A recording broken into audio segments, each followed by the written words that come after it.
Good morning, friends, and welcome to Take Two for this Wednesday, the 4th of July, 2018. Happy Independence Day, everybody. It's a wonderful day to call yourself an American. For all my American friends who are watching today, happy Independence Day. And for those of you other places, I hope you're having a great Wednesday, a hump day. This is a great way to celebrate a hump day, to have a day off, don't you think? Well, I want to talk to you a little bit today about freedom. What is freedom?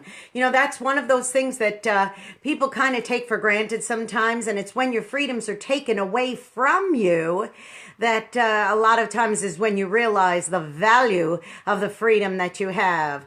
Now, Michael and I have had the privilege of being able to travel around the world. We've been to many countries. We've been to some that are free and some that are not, as far as constraints with the government and so forth. We even went to one country one time where the constraints were so strict that our friend was an undercover missionary, because the mere fact that if he said that he was a Christian could result in him being arrested, interrogated, and all sorts of things. And if he read his Bible in public, that could actually be something where it could be extremely dangerous and detrimental to him.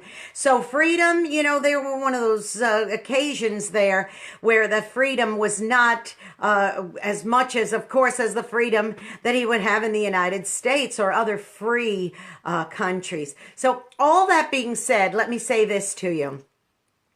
Freedom, what is freedom? What is freedom to you? Now, as I said, freedom being able to speak your mind, have your opinion. Facebook is a clear example of people exercising their freedom, okay? Yes, you could say, I like this, I don't like this. You know, now when it turns into hate speech, that's another story altogether. But still, so many people, there's so much latitude with allowing people to say what they want, and that being freedom. But what about those of us who have so many difficulties and challenges within that there's no freedom there? I was reading a little article this morning on the internet about a man, and I think it was called something like From Prison to Preacher or Prison to Pastor or something like that. And he was telling his story about how he grew up in an extremely dysfunctional family, difficult challenges. His father died when he was a youngster. His mother hopped from man to man. She married 3, 4, 5, 6 times. Eventually, she gave her children to family members to raise because she couldn't do it, because she was too busy partying and drinking and all sorts of terrible things. And this little boy went through so many horrible challenges till eventually, when he got old enough to be out on his own, he was so full of anger and rebellion, he ended up leaving, and he went quite the same route of drugs and theft and all that till he ended up in prison. Well, he went to prison, and he was so distraught of being in prison because the one thing that was the worst for him was the fact that he was like locked up in prison, and he was so scared. He said that he was just in constant fear because of that no freedom thing. And he said he never felt like he had any kind of freedom living in this prison, and it was just horrible for him. Well, anyway, even though he was safe in 4 walls and got 3 squares a day, I mean, that wasn't it. It was just that being locked up and being not free. But as he told later on, it went much deeper than that, because the freedom part of it wasn't necessarily that he was behind a barbed wire fence. That wasn't it. It was the lack of freedom on his insides that he was talking about. So anyway, long story short, he started reading a Bible out of the library there, and the chaplains came around, and one thing led to another till he fully, completely, and totally surrendered his life and his heart and every single aspect of all of his childhood to the Lord, so that he could begin the process of breaking out of all of these terrible chains that he was in. But he said one thing did happen when he made a commitment to Christ, and that was this. He said that immediately he felt a sense of freedom that he had never had before. Now, was he still on the other side of that barbed wire fence? Yes, he was. Was he still being charged for all those crimes he committed? Yes, he was. Was he paying his debt to society? Yes, he was. The difference was the freedom began in his heart.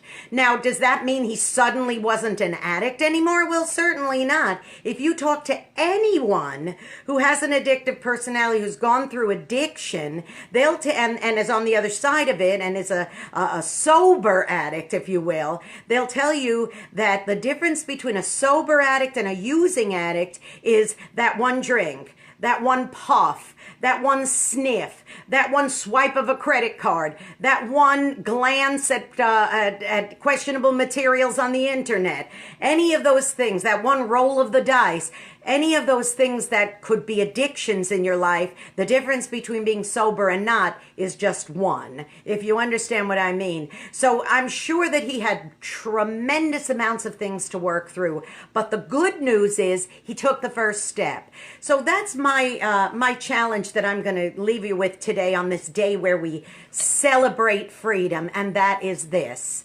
Do you have things, chains in your life, things that are holding you back? Do you have addictions in your life?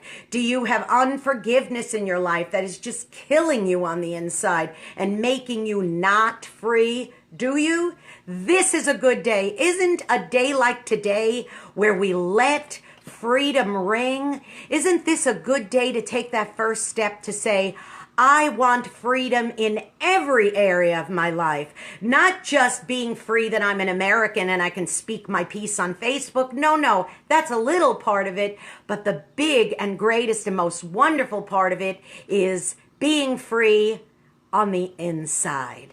So go be a blessing to somebody today. You know, you might end up being the only one who is. Share this thought with them. Say to them, are you free? Do you have freedom in your life? If they don't, help walk them through areas of their life where they don't have freedom. Direct people to where they might go, even if it's yourself.